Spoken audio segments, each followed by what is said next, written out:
I feel like I need to block everything out and stay focused on my goals. Take over the globe. In a different mind state. I'm playing for keys like in the streets, I want it my way. Hey, fuck that state, we eating beef, we know that crime pay. They say we dogs and every dog gon' have his dying day. Rockin' that demon SRT, that big is sideways. Behind me is my G80 M3, and in today's video, I'm gonna be talking about all the things I hate and love about it. And honestly, it was super difficult to come up with things I hate about this thing because I do believe this is the perfect, most complete sedan out there. But for the sake of this video, we gotta hate on the G80 for the one time, and that brings us to the first thing I hate about the G80, and that is that it does not have a V8. It has an inline 6 and not a V8. The M5 has the V8, but the M3 and M4 and I believe M2 do not have the V8, and that makes me sad because the M5 sounds so good. Even though these G80s do not sound that bad for having a 6-cylinder, I wish it had a V8 because it would have just sounded so aggressive and mean. But I'm not mad at it because you can squeeze a lot more power out of the G80s than the F90 M5s. Coming in at number 2 is if you are thinking about tuning your G80, which I would not know why anybody would buy the G80 and not tune it. Let's say you are thinking about tuning it, you have to unlock the computer. And in order to unlock the computer, you got to take it out and send it to Finland, and it could take about 7 to 14 days to get unlocked, and it is not cheap. I think the whole process will cost you about $2,000 just to unlock your computer. That's not including the price to go and tune it. That should be about $1,400, $1,500, another $1,500. So in all total, just to tune it, it'll cost you about $3,500. But I'm not really as annoyed with the price, but I am annoyed that it will take you about a week to 2 weeks just to get your computer back, which means you cannot drive the car, you can't do anything. It has to sit for 2 weeks at least, and it literally is only one company that could unlock these things, and they've been the only company that can unlock these things for the past 4 years. So nobody else has figured it out. A lot of people don't unlock their G80s or M8 or whatever. They don't unlock it just because, and they don't tune it, I mean, just because they don't want to go through the process of not driving the car for a couple of weeks and having to send it out and waiting, you know. So that is a very annoying thing that you got to deal with. Coming in at number 3 are the brakes. So if you come up here, you will see the 6-piston brakes. They're beautiful, they're blue.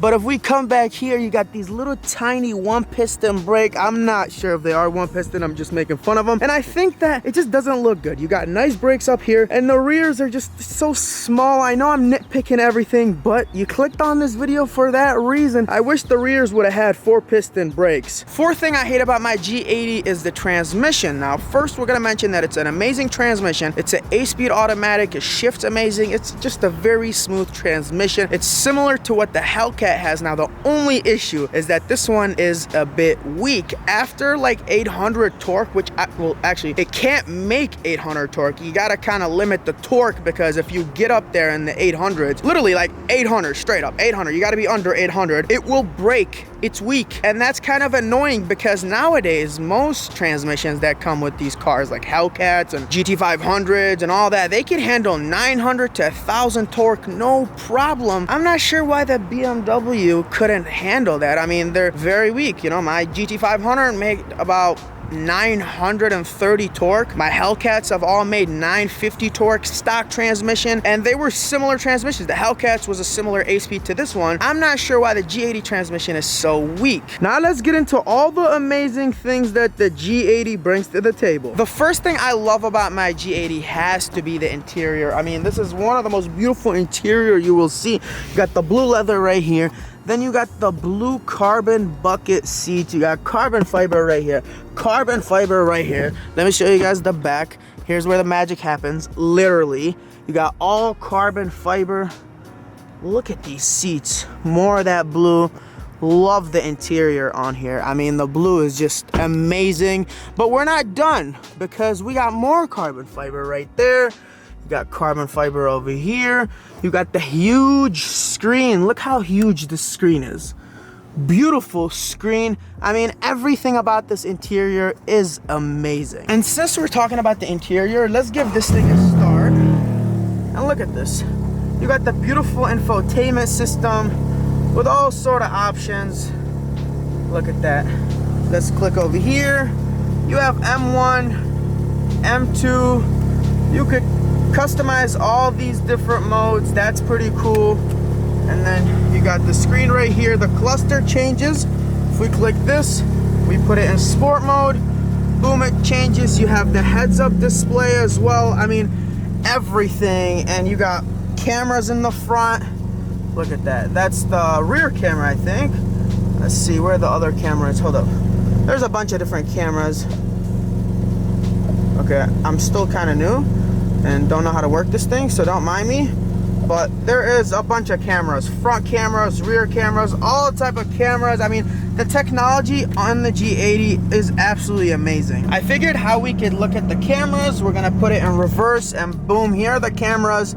We could do the 3D view, which shows you everything right here. We got the car wash, which I think folds the mirrors.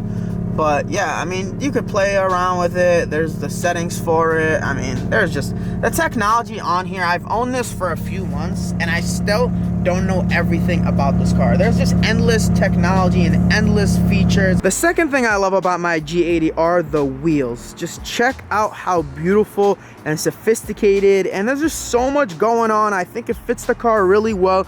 Let me show you guys an up close look of the wheels.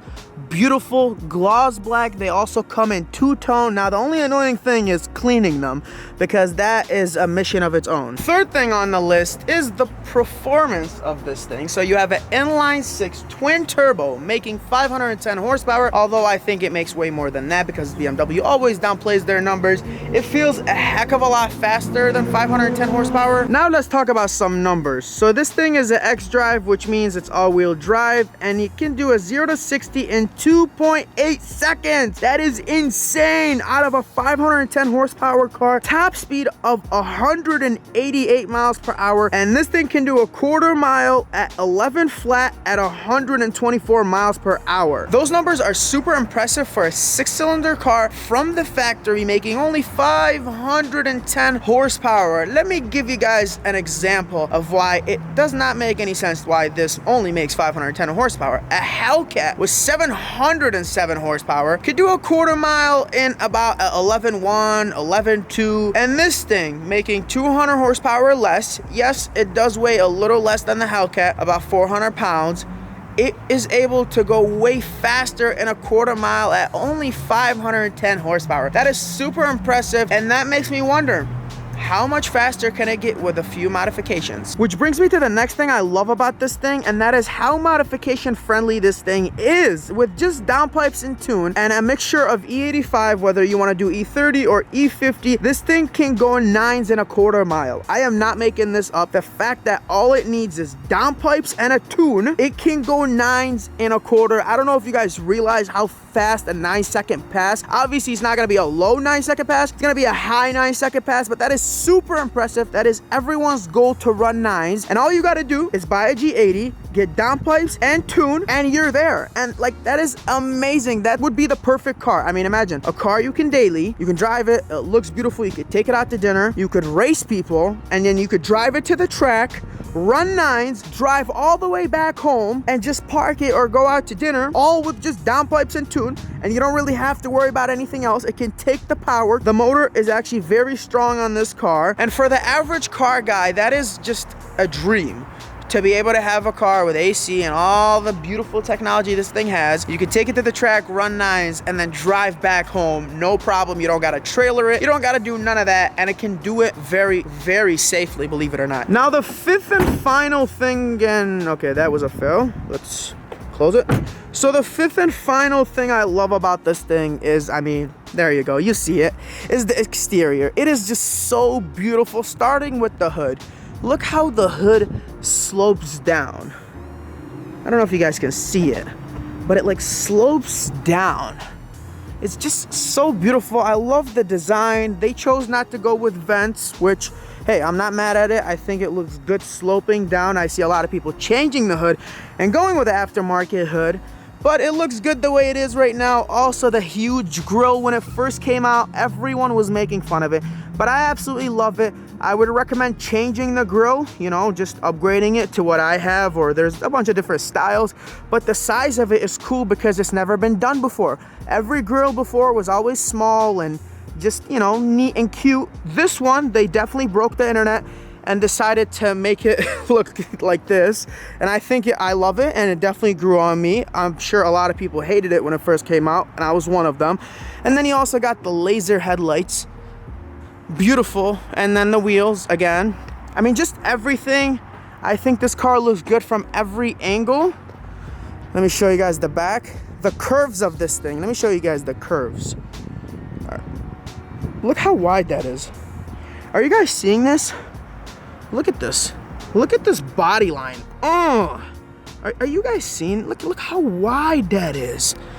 You guys gotta look at that. I mean, it is just so aggressive. Yeah, I mean, like, I'm sorry, guys.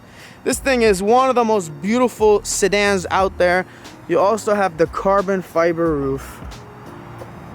As you can see, I am drooling all over this car. This is one of my favorite cars I've ever bought. I would also probably say this is the most beautiful and best looking car that I've ever bought. So with all that being said, the good definitely, I mean, surpasses the bad that comes with this car. And the bad is just me nitpicking little things. I wouldn't say it's bad. It's just kind of things I don't like about it. But if you have a chance to buy a G80 M3, I would definitely, most highly recommend you going and buying it. Don't even think about it. If you watch this video and you are just on the fence, go and buy it. Trust me, I was not a BMW guy. I was not a foreign guy. I only liked American cars. And then I got into this thing, and I absolutely love it. So if you have a chance to get one, please get one. Thank you guys for watching. I hope you guys enjoyed today's video. Let me know also what you guys love and what you guys hate about this G80, and I will see you guys on the next one. I love you guys, and thank you guys for watching. Peace out. Whoop.